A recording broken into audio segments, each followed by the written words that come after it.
evening, YouTube. You guys are now watching another segment of the TheCaliEffect, King of Games. Today, we're going to be watching an insane match between Gren Maju, Eiza, and True Draco, as True Draco is going to have the honors of going first. He's going to go ahead and start off by activating Pot of Duality, allowing you to dig into the deck, get a little bit deeper. But Gren Maju has a response in Gizmek Oroshi, the new Serpentron card from the Rising Rampage set, allowing you to banish the top 8 cards from your deck to summon it to your side of the field. True Draco is then going to follow up by activating Terraforming to add that iconic Dragonic diagram. But just to highlight Gizmek just a little bit, ladies and gentlemen, it is the new card out of the Rising Rampage set and allows you to special summon itself as a quick effect from your hand or graveyard to the side of the field, meaning that if you're going second, it is a free monster you can place on your side of the field preemptively. Following up, True Draco is going to use that Dragonic diagram and then set a card face down to activate the Dragonic diagram on the face down card. It just so happens to be True Draco Apocalypse, which not only destroys the Gizmek, he's also going to resolve the effect of his Dragonic diagram, allowing him to add a Ignis from his deck to his hand. So not every single time the Oroshi pans out. Sometimes you want to activate it on your opponent's standby phase. A lot of times you want to activate it on your end phase. But in this particular game, I know that Chip is actually playing Inspector Border. So if he summons Inspector Border, then, I mean, it's not much I can do. Figuring that out, I should have activated the Gizmek in the standby phase, but, you know, it is what it is. Chip just plays really, really fast. We all do, I guess.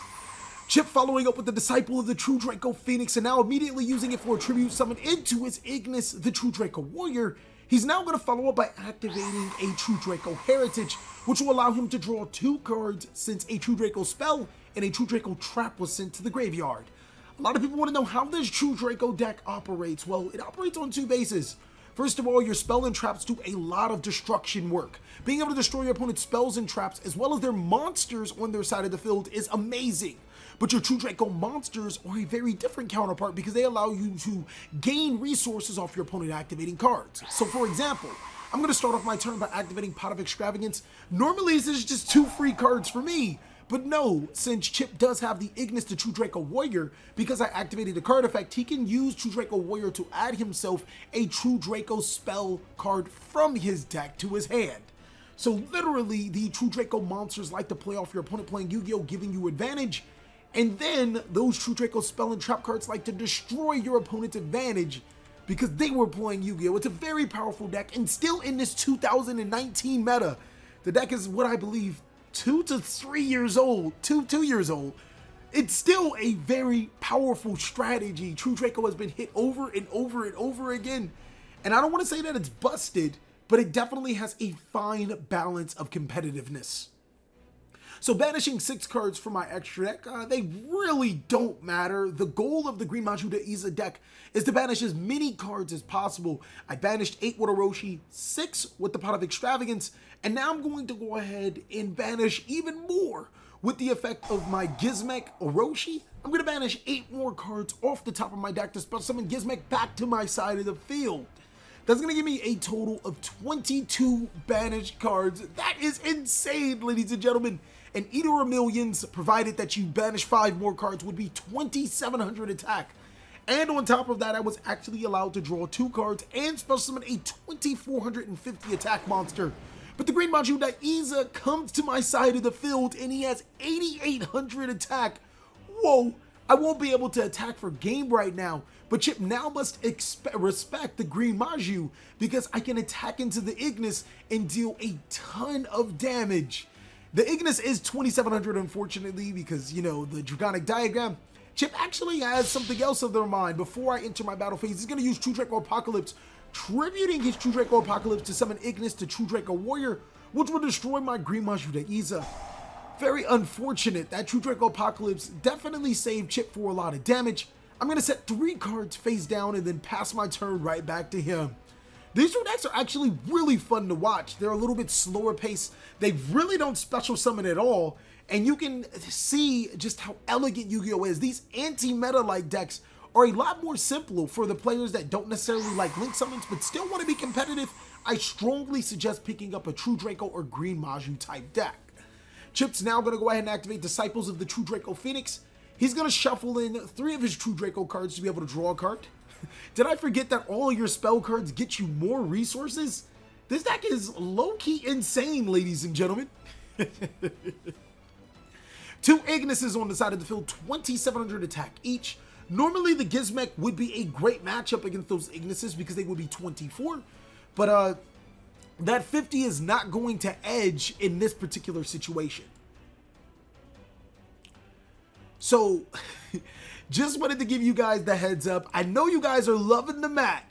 And if you guys want to purchase a mat like this or just some awesome apparel, Imperium Duelist is the way to go. Use the code TheCaliEffect 10 off and you can receive 10% off your entire order. That's right, ladies and gentlemen. Use the code TheCaliEffect 10 off to receive 10% off your entire order. Chip's going to activate his Dragonic Diagram, but I have a response with Ash Blossom and Joyous Spring. I'll be able to negate the Dragonic Diagram, but Chip's also able to play Yu-Gi-Oh! Off of me playing Yu-Gi-Oh! Using the effect of his Ignis to True Draco Warrior. Because I activated a card, he can search another spell from his deck to his hand.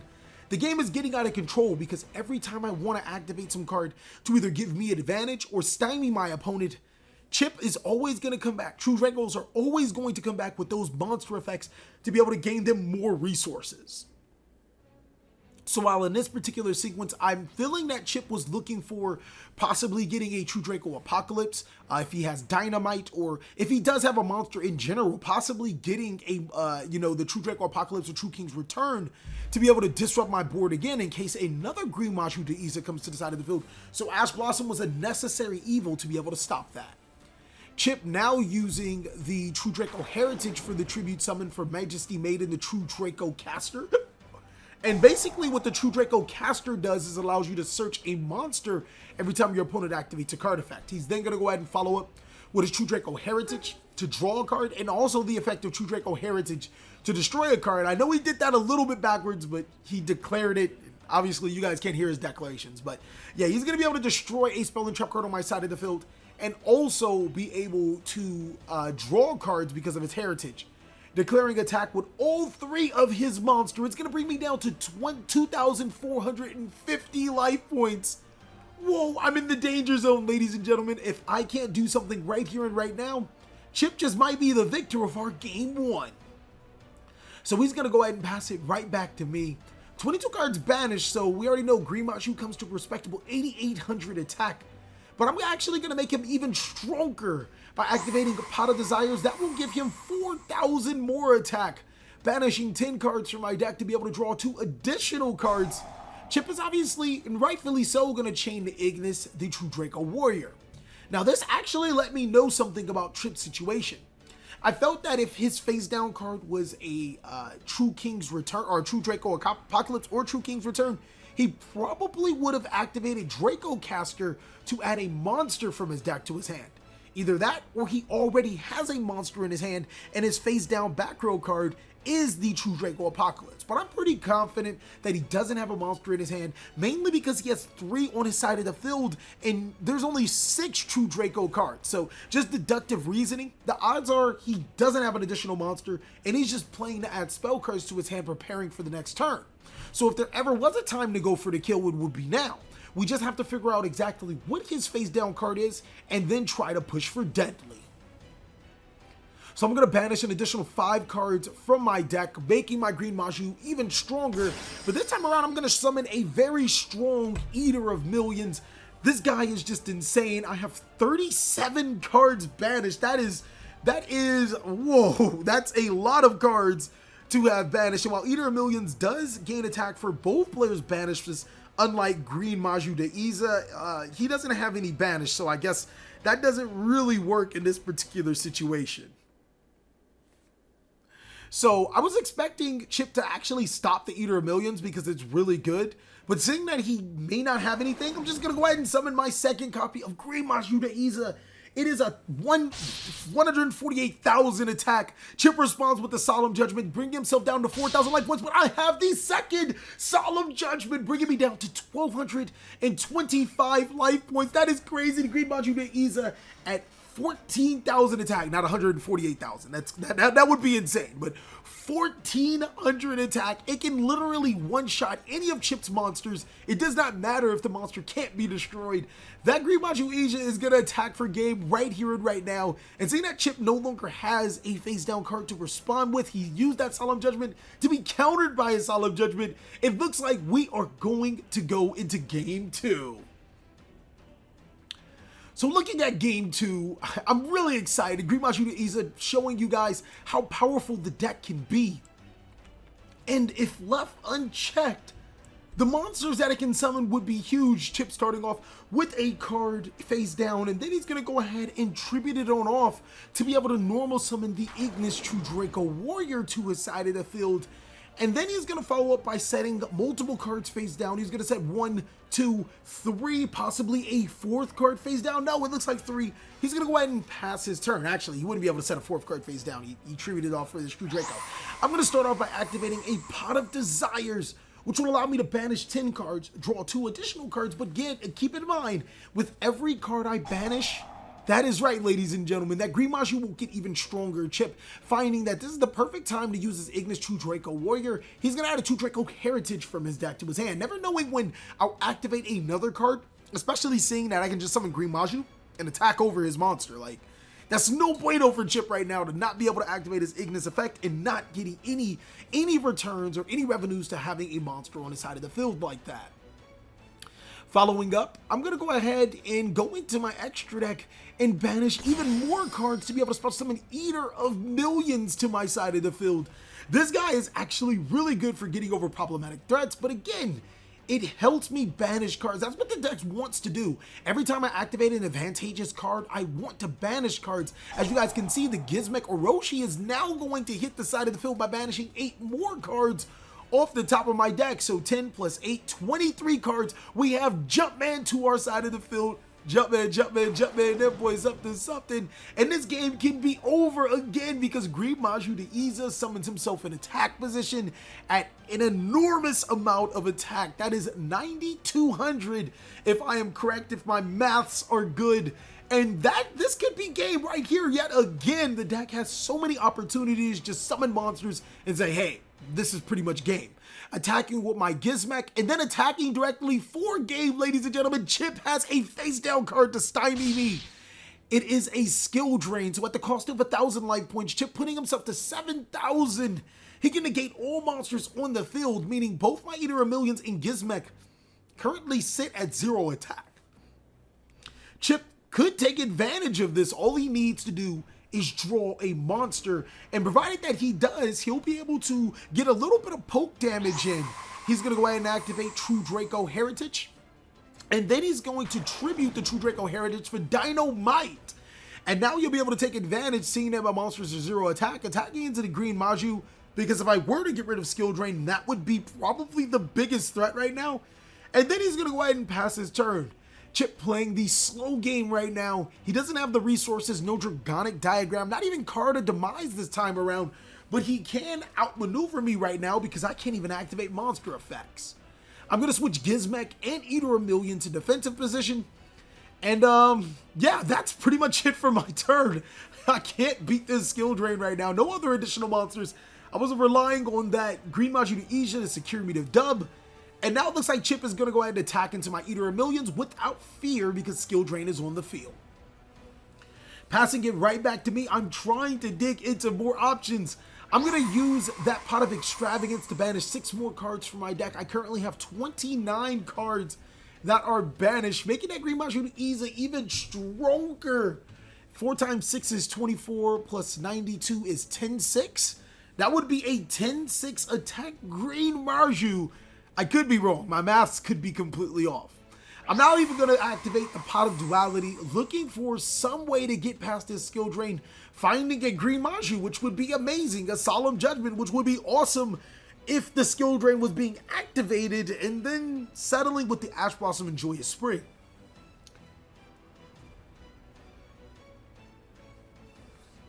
Shuffling my deck, I'm going to go ahead and hand it right back to Chip. He's going to go ahead and shuffle himself. And man, this game is crazy. If you guys just so happen to want to see one of these deck profiles, ladies and gentlemen, let's see if we can get this video to 1,000 likes, ladies and gentlemen. We've been lacking on the like department within our live duels. Come on, bring them on up, ladies and gentlemen, and make sure you post down below in the comment section what deck profile you want to see. Worst case scenario, the other one may just go on Patreon. Who knows? For everyone to watch.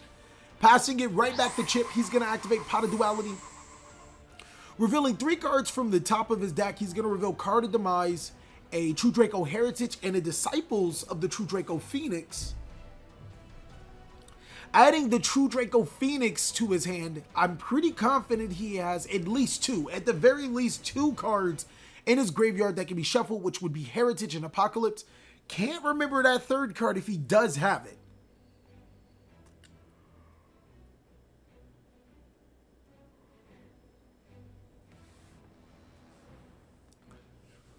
So Chip trying to figure out if he can do something different. He knows that I have the Ash Blossom and Joyous Spring, which is the reason why he didn't add the Card of Demise. The Card of Demise would just be wasted. He figures that, oh yes, he has the Ignis engraved, but yeah, he figures that I won't stop the Disciples of the True Draco, which, I mean, any sane player would not stop it. So Chip's going to go ahead and use Disciples of the True Draco Phoenix. He's going to go ahead and shuffle in both his Heritage, his Apocalypse, and his Ignis right into his deck. And now he'll be able to draw an additional card. So getting himself another resource, hopefully getting into a card that he needs, something that can get around Ash Blossom and Joyous Spring, or even just another monster that he can tribute in the Disciples of the True Draco to destroy more of my trap cards. Not that they've been doing anything. Chip is like Wonder Bread right now because I wonder how he's drawing this bread. He's going to draw the Dragonic Diagram and now use the Dragonic Diagram to attempt to destroy the True Draco Phoenix.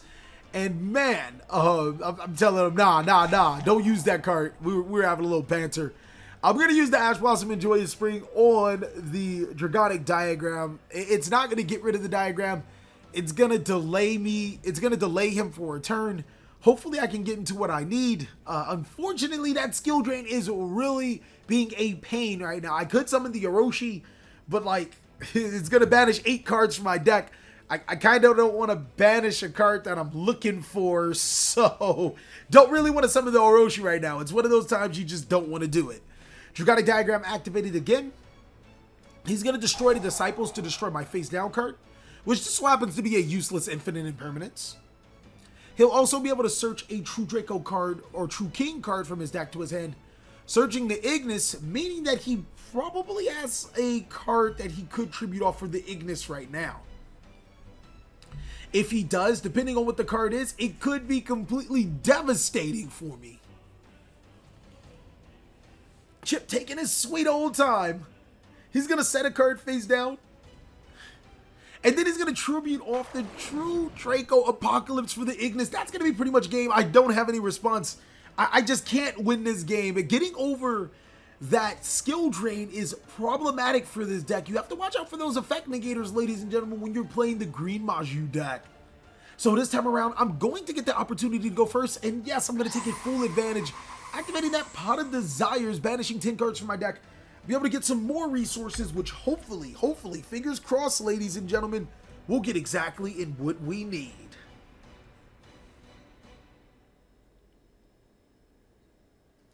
So again, Gren Maju already sits at 4,000 attack.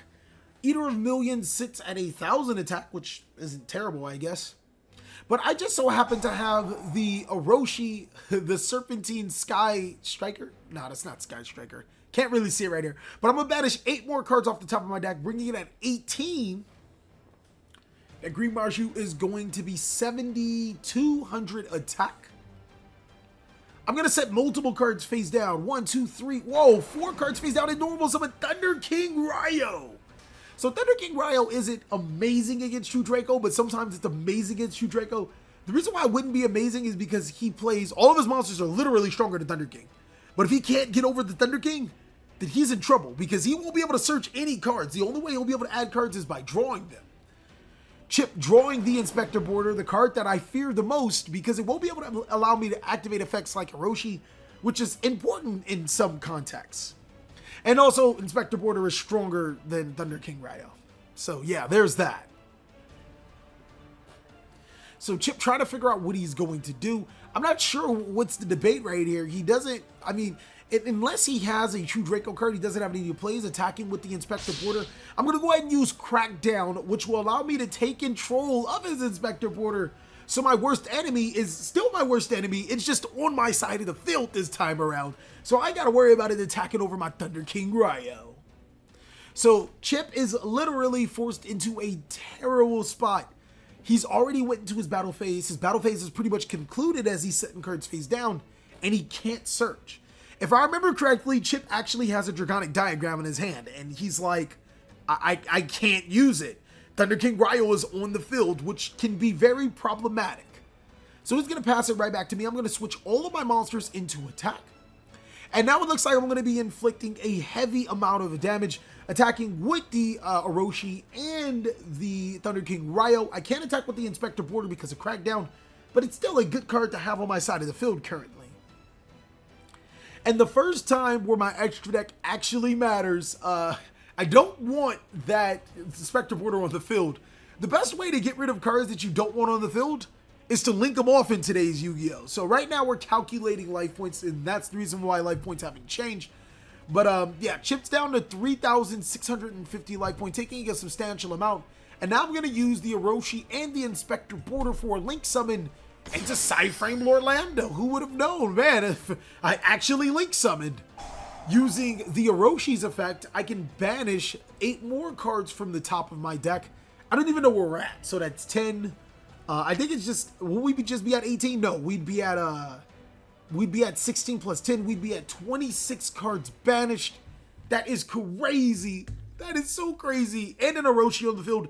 Thunder King Ryo he has to deal with. So I don't even know how he's going to get past these cards, let alone a Gren Maju. So Chip is going to be debating on his turn. Hypothetically, a Gren Maju would be 10,000 attack, 10,400 attack. You don't want to deal with a monster like that. That's a little too strong, ladies and gentlemen. He's going to set 2 cards face down.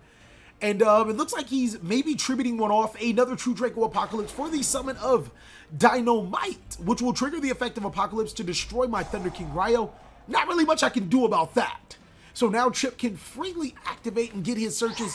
He's going to activate Draconic Diagram, but I have another trick up my sleeve for him. I'm going to Chain Mistake. That is, whoa. Chip can use the effect of Dynamite, but then he would miss the opportunity to use his Solemn Judgment, putting him at 1825. But oh no, I seem to have a Solemn Judgment myself, paying 4,000 of my life points to stop his Solemn Judgment from stopping my mistake. Chip is at a really bad position. He has the hand, he has the cards. Unfortunately, he just can't search cards from his deck to his hand. And while normally Mistake would be not so great of a card against True Draco, because all you have to do is tribute off a spell card and you're good to go, Chip has already committed his normal summon, and he's already committed it to a monster, and you kind of need another monster to activate his cards, like True Draco Heritage. Chip finding light at the tunnel. Hopefully, this card that he draws is a monster. He only plays 5 more. Does he draw the Ignis? Will he be able to tribute to get over the mistake and search with the diagram? No!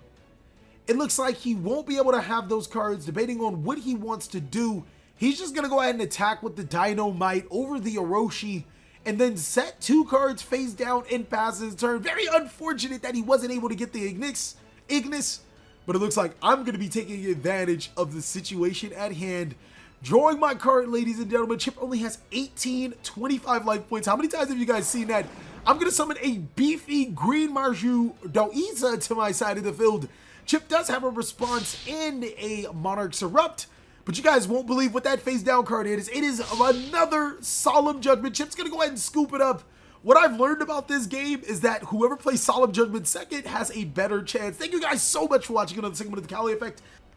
I really hope you guys enjoyed this video, and if you did, go ahead and click on one of these other videos and share this one with a friend. Please like, comment, subscribe, but most of all, enjoy. I hope you guys are having a great day, like I am.